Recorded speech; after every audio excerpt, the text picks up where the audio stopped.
while we're dancing and moving and breathing, we direct our focus and awareness and energy into one chakra at a time, and we emanate or utter sounds, which are the chakra vowel sounds. So why do we use sound in our practice?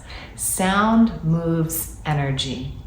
That's why sound healing is so popular right now. We have a lot of heavy energy, a lot of stagnant energy, meaning we've had a lot of emotional upheaval over the last couple years, and every time we're triggered with a negative emotion, we may get mad for an hour or maybe just 5 minutes, but that trigger, that emotion may take 1, 2, or 3 days to fully leave our energetic space.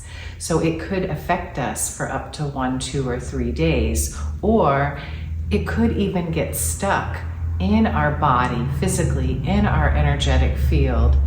And so by making sounds, we can move that energy out of our field. So sound moves energy, and each of the 7 chakras, as we move the energy through them, can have their own separate blocks and their own separate healing needs.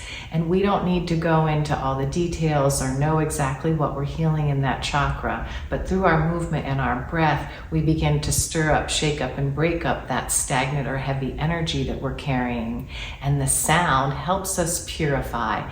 It helps us move that heavier energy out of our body and out of our energetic field.